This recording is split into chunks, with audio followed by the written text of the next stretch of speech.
पहला क्वेश्चन है, हाथी का दंत विन्यास होता है। इसमें से 4 ऑप्शन दिए गए हैं। हाथी का दंत सूत्र क्या होता है ये बताना है।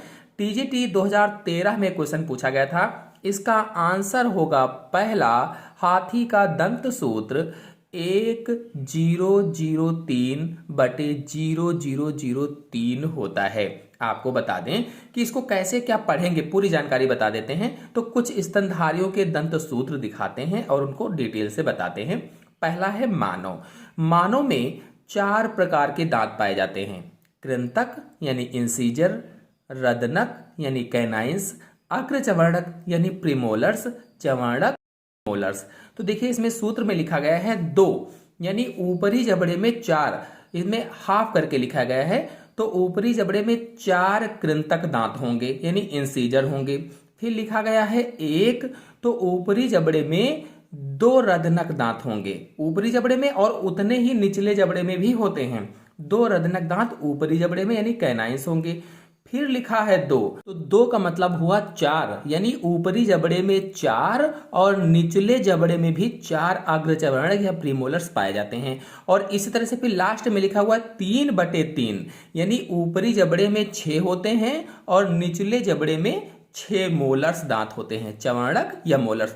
तो कुल मिलाकर के मनुष्य का अगर दंत सूत्र 16 के हिसाब से बताया जाए तो 4246/4246 होगा। इस तरह से कुल 32 दांत हो जाएंगे, यानी 8 कृंतक दांत पाए जाते हैं, 4 रदनक, 8 अग्रचवर्णक और 12 चवर्णक, इंसीजर, कैनाइंस, प्रीमोलर्स और मोलर्स। ये मनुष्य का दंत सूत्र हो जाएगा। और इसके बाद हाथी का दिया गया है, तो हाथी में बिल्कुल इस तरह से होगा 1003/0003। कुल मिलाकर के हाथी में 14 दांत पाए जाते हैं। इसके बाद गाय, भेड़ एवं बकरी का दिया गया है, तो इसमें 0033/3133 दिया गया है, यानी 32 दांत होते हैं। ऐसे ही खरगोश में दिया गया है 28 दांत होते हैं, और इसी प्रकार से कुत्ता में दिया गया है 42 दांत होते हैं। नेक्स्ट क्वेश्चन है, सबसे बड़ी ग्रास नली पाई जाती है। सबसे बड़ी ग्रास नली किसमें पाई जाती है? कुत्ता, मछली, मेढक, जिराफ, गौरैया। पीजीटी 2013 में क्वेश्चन पूछा गया था। इसका आंसर क्या होगा? जल्दी से सोचकर बताइए कि सबसे बड़ी ग्रास नली पाई जाती है किसमें? आंसर सही होगा सी, जिराफ में सबसे बड़ी ग्रास नली पाई जाती है। यानी ऑस्योफेगस जो होता है ये जिराफ में सबसे बड़ा होता है। और जिराफ का वैज्ञानिक नाम अगर पूछा जाए तो क्या बताएंगे? जिराफ का वैज्ञानिक नाम कैमेलोपार्डेलिस होता है, और यह अफ्रीका के जंगलों में पाया जाता है। वैज्ञानिक नाम क्या हुआ? कैमेलोपार्डेलिस। कहाँ पाया जाता है? तो अफ्रीका के जंगलों में पाया जाता है, और शाकाहारी पशु होता है, शाकाहारी पशु है। यह स्थलीय जंतुओं में सबसे ऊंचा तथा जुगाली करने वाला सबसे बड़ा जीव होता है, और यह मुख्यतः अपनी लंबी गर्दन के लिए प्रसिद्ध है, या कह लीजिए कि जाना जाता है। नेक्स्ट क्वेश्चन है, जिराफ में ग्रीवा कशेरुकियों की संख्या होती है।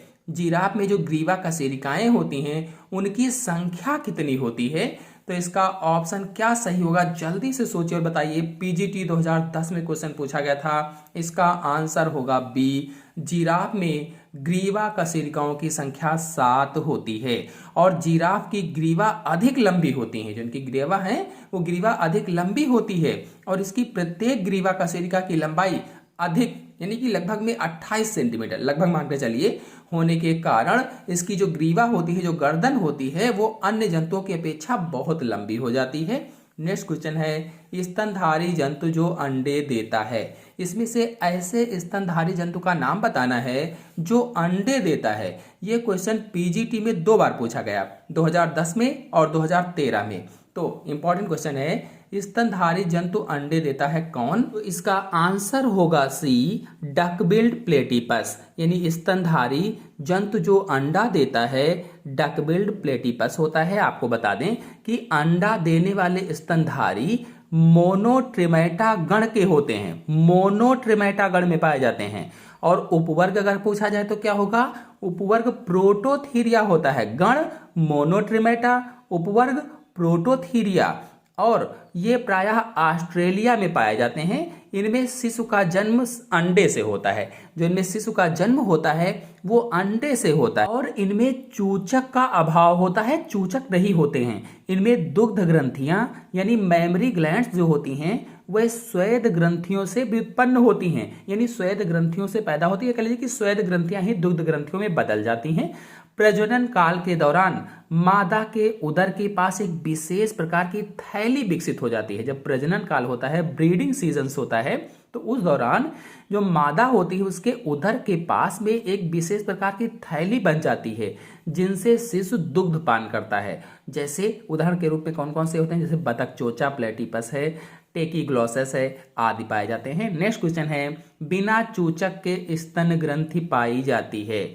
ऐसा कौन सा इसमें से है जिसमें बिना चूचक के स्तन ग्रंथि पाई जाती है? यह क्वेश्चन 2 बार पूछा गया पीजीटी में, 2010 और 2013 में। इसका आंसर होगा बी, प्रोटोथीरिया के अंतर्गत, अभी मैंने बताया था।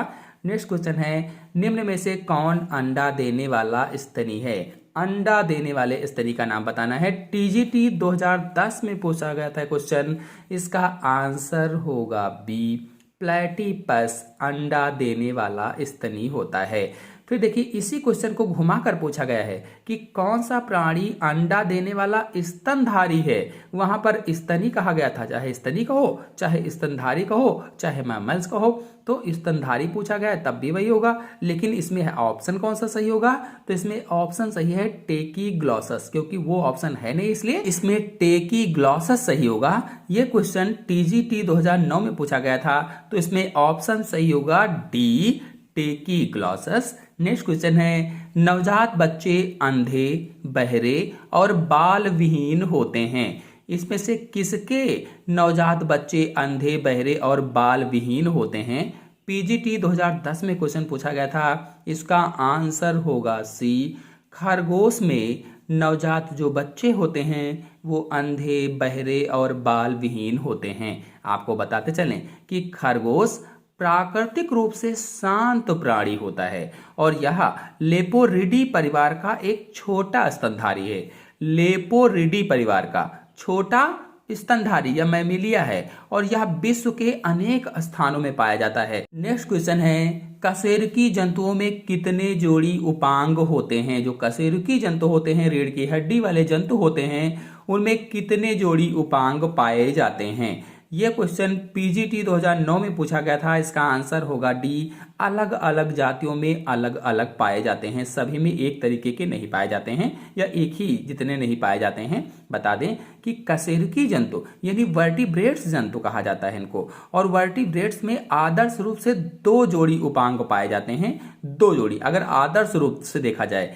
ये कुछ जातियों में कम भी होते हैं और कुछ में अनुपस्थित भी होते हैं यानी नहीं भी होते हैं। ये शरीर को सहारा देने, गमन या अन्य विशिष्ट कार्य में उपयोगी होते हैं।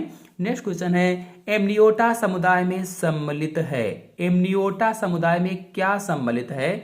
4 ऑप्शन दिए गए हैं, इसमें से एक ऑप्शन सही होगा। इसका आंसर होगा सी, सरीसृप, पक्षी एवं स्तनधारी एमनियोटा समुदाय में सम्मिलित है। आपको बता दें कि इनके जो भ्रूणीय अवस्थाएं होती हैं, एमनियॉन नामक कला पाई जाती है। यानी ये जो सरीसृप हैं, पक्षी हैं, स्तनधारी वर्ग के जो प्राणी होते हैं, इनमें जो भ्रूणीय अवस्था होती है, एम्ब्रियोनिक स्टेज होती है, उसमें एमनियॉन नामक मेम्ब्रेन पाई जाती है, कला पाई जाती है, जिसमें एमनियोटिक तरल पदार्थ भरा होता है या एमनियोटिक फ्लूइड भरा होता है, और यह फ्लूइड विकासशील जो भ्रूण होता है उस भ्रूण को सुरक्षात्मक वातावरण प्रदान करता है। नेक्स्ट क्वेश्चन है, निम्न में से कौन सी झिल्ली विकासशील भ्रूण को शुष्कता से बचाती है? तो जो एमनियोटिक तरल पदार्थ होता है वही बचाता है, लेकिन इसमें वो ऑप्शन तो दिया नहीं गया है, तो इसमें ऑप्शन सही होगा उल्ब। उल्ब को ही एमनियोटिक तरल पदार्थ कहा जाता है। नेक्स्ट क्वेश्चन है, हिप्पोपोटेमस पाया जाता है अमेरिका में, अफ्रीका में, एशिया में, ऑस्ट्रेलिया में। टीजीटी 2005 में क्वेश्चन पूछा गया था, हिप्पोपोटेमस कहाँ पाया जाता है? आंसर होगा बी, अफ्रीका में हिप्पोपोटेमस पाया जाता है। आपको बताते चलें कि हिप्पोपोटेमस भारी स्तनधारी जंतु है, यानी भारी मैमल्स होता है जो अफ्रीका में पाए जाते हैं। और ये शाकाहारी या हर्बीवोरस एनिमल होते हैं, हर्बीवोरस जंतु होते हैं, शाकाहारी जंतु होते हैं और नदियों व झीलों के किनारे पाए जाते हैं या उनके जल में रहना पसंद करते हैं। नेक्स्ट क्वेश्चन है, प्राइमेट्स में सम्मिलित है। प्राइमेट्स में क्या सम्मिलित है? 4 ऑप्शन आप लोग के सामने दिए गए हैं। टीजीटी 2005 में क्वेश्चन पूछा गया था कि प्राइमेट्स में सम्मिलित है। ऑप्शन सही होगा डी, लोरिस, लीमर्स, टर्सियर्स, बंदर, कापी और मानव, ये सभी प्राइमेट्स में सम्मिलित होते हैं। नेक्स्ट क्वेश्चन है, काउपर ग्रंथि होती है इसमें। किसमें काउपर ग्रंथि होती है? मेढक, केचुआ, तिलचट्टा, खरगोश। काउपर ग्रंथि किसमें पाई जाती है? आंसर होगा डी, खरगोश में काउपर ग्रंथि होती है।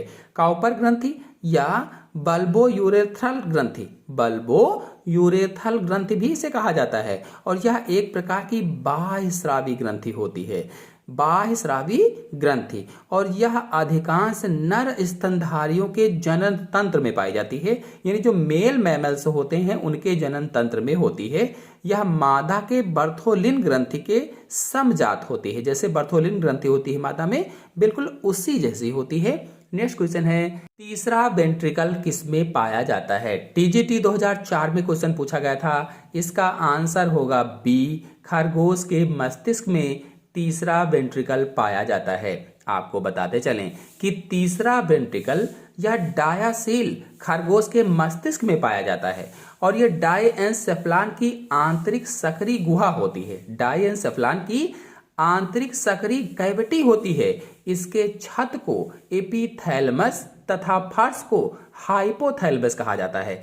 यदि आप लोग मस्तिष्क के बारे में पूरी जानकारी चाहते हैं तो मेरे चैनल में वीडियो अपलोडेड है, आप लोग जाकर के देख सकते हैं। नेक्स्ट क्वेश्चन है, किसमें जलीय जीवन अनुकूलन द्वितीयक होता है? किसमें जलीय जीवन अनुकूलन द्वितीयक होता है? 4 ऑप्शन दिए गए हैं, इसमें से एक ऑप्शन सही है, वो ऑप्शन है डी, उपरोक्त सभी में। उपरोक्त सभी यानी व्हेल में, सील में और पोरपोआइसिस में। नेक्स्ट क्वेश्चन है, वृक्क निवाहिका तंत्र अनुपस्थित होता है।